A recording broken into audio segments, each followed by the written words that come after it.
Vamos continuar com Gênesis 24, 26 a 27. Então inclinou-se aquele varão e adorou o Senhor, e disse: Bendito seja o Senhor, Deus de meu senhor Abraão, que não retirou a sua beneficência e a sua verdade do meu senhor.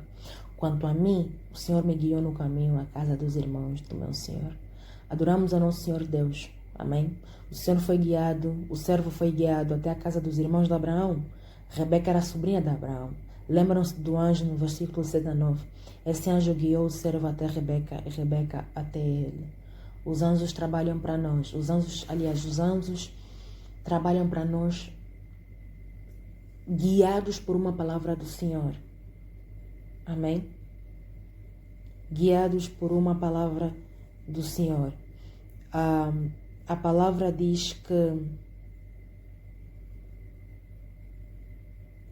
isso até está em, acho que está em Salmos 103, 2, se não me engano.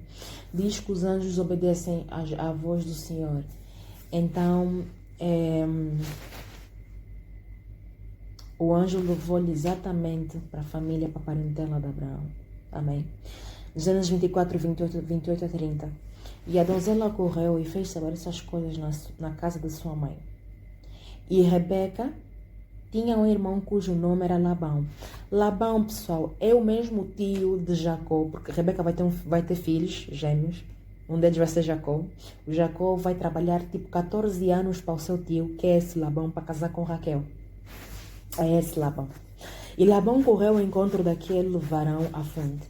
E aconteceu que quando ele viu o pendente e as pulseiras sobre as mãos da sua irmã, e quando ouviu as palavras de sua irmã Rebeca, que dizia: Assim me falou aquele varão, veio o varão este que estava em pé junto aos camelos, junto à fonte.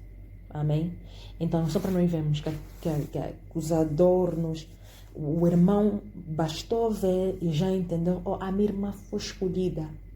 E ele ficou ali para ouvir o que a irmã tinha a dizer. As boas novas. Aquele momento que contamos as novidades para nossas famílias, né? Tipo assim, sou pedida em casamento, eu vou e vou dizer: não, fui pedida em casamento, eu vou contar as novidades. Ou vocês vão pedir alguém em casamento. Eu não, pedi aquela moça em casamento, nananana. Tudo isso, certo?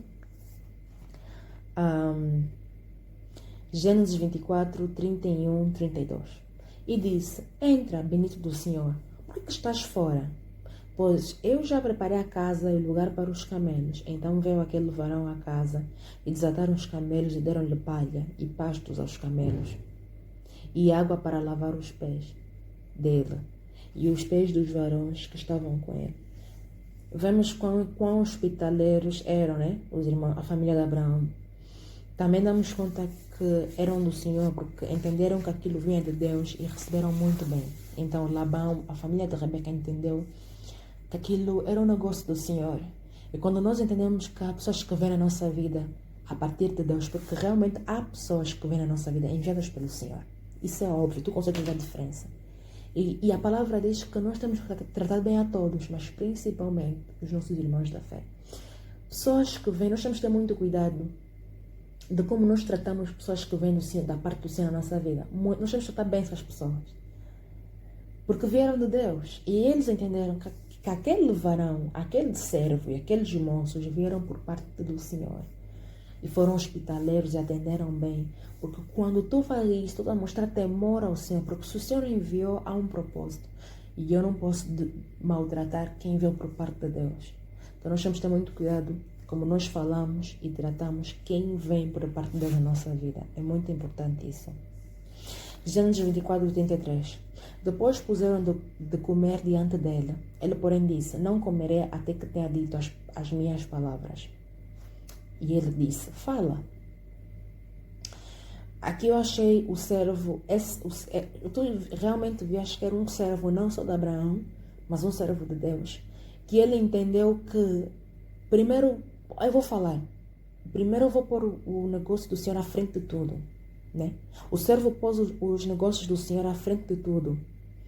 Siga primeiro o reino dos céus e todo o resto será acrescentado. Mateus 6,33 diz que segue primeiro o reino dos céus e toda a sua justiça e todo o resto nos será acrescentado. Ele sabia da urgência do assunto. Sara estava morta, Abraão estava idoso, Isaac precisava rapidamente de uma esposa. Era urgente. ele não tinha tempo para perder. Ele não perdeu tempo, nem para comer. Ele estava em jejum. E em jejum falou de tudo que o Senhor haverá feito. Né? Temos que discernir, esperar e perder tempo. Né? Há uma coisa que os cristãos falam muito, nós falamos muito, no tempo de Deus. Só que isso torna-se uma arma contra nós mesmos, porque muitas das vezes já é o tempo de Deus e Ele está à espera que nós agimos, que tu ages. Né? Ele está à espera para tu agires. Já é o tempo dele. Mas o teu medo, que recentemente eu aprendi que o medo é um espírito. E a palavra fala muitas vezes, não temas, não temas. Quase 265 vezes está escrito, não temas, não temas. Porque o medo é um espírito e o medo faz com que nós ficamos estagnados, não fizemos nada, temos medo de tudo. E a moça que por acaso estava a falar sobre o espírito do medo, ela disse que o medo é a primeira arma do Satanás contra os cristãos. Os cristãos têm tanto medo, às vezes, de fazer certas coisas que acabam não fazendo nada. Se eu fazer isso, e se eu. E ela estava a dizer que o medo adora o demônio, a fé adora a Deus. Todas as vezes que tu paras de fazer algo por medo, estás a adorar ao demônio. Porque o Senhor não nos deu um espírito de medo, de covardia, mas de força e de fé, diz a palavra. No entanto, toda vez que tu sentes medo, isso não vem de Deus. Então nós temos que renunciar ao espírito de medo e pedir perdão por idolatrar tanto medo, porque às vezes nós idolatramos. Nós literalmente paramos a nossa vida, paramos de fazer certas coisas por medo. Né? E então nos escondemos no tempo que Deus vai acontecer. Não entendendo que tu tens autoridade e poder para fazer as coisas acontecerem. E muitas das vezes já é tempo de Deus. Né? Às vezes temos que esperar. Claro, Isaac estava à espera. Mas nesse momento, o servo entendeu que não. Primeiro vou pôr o negócio do Senhor acima. Depois o meu. Então vou falar. E em jejum ele falou. Isso, o que é que isso nos mostra? Temos que jejuar. Jejum é um dos instrumentos principais. A palavra, acho que já não me lembro se em Mateus 100 Marcos diz que há demônios, há potestades que só vão com jejum e oração, não há outra maneira. Então o que eu peço é que nós façam uma lista de tudo que vocês pararam de fazer até hoje por medo. E vocês peçam perdão ao Senhor. Porque nós não estamos aqui para adorar o demônio. Estamos aqui para adorar o Senhor. E o que agrada a Deus é fé, não é medo. Temos que parar de idolatrar o medo. O medo. Eu notei isso na minha vida, que há muitas coisas que eu sentia medo, muito medo, e não fazia. Por medo, não posso. E eu tive que renunciar, pedir perdão a Deus por idolatrar o medo e parar de viver a minha vida pelo medo. Realmente tive que pedir perdão ao Senhor. Amém? Então aqui o servo, ele disse não. Antes de eu falar, antes de qualquer coisa, eu vou falar aquilo que me trouxe até aqui. Eu vou falar. Gênesis 24, 34, 38. Então disse, eu sou servo de Abraão. O Senhor abençoou muito meu senhor, de maneira que foi engrandecido, e deu-lhe ovelhas e vacas, prata e ouro, e servos e servas, e camelos e jumentos. E Sara, a mulher do meu senhor, gerou um filho ao meu senhor depois da sua velhice, e ele deu-lhe tudo quanto tem. O meu senhor me fez jurar, dizendo, não tomarás mulher para o meu filho, das minhas filhas dos cananeus, cuja terra habito.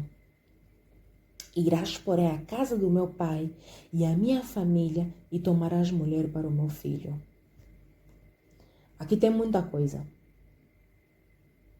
Primeiro, tudo que Abraão falou se cumpriu, porque foi Deus quem ordenou. Deus é que lhe disse, vai, encontra uma mulher para o meu filho, na tua terra, na Mesopotâmia, nananana. Tudo que Abraão disse ao servo se cumpriu, porque veio de Deus, porque foi Deus que ordenou. Porque a palavra de Deus não volta vazia. Toda palavra que vai tem que cumprir. Por que foi?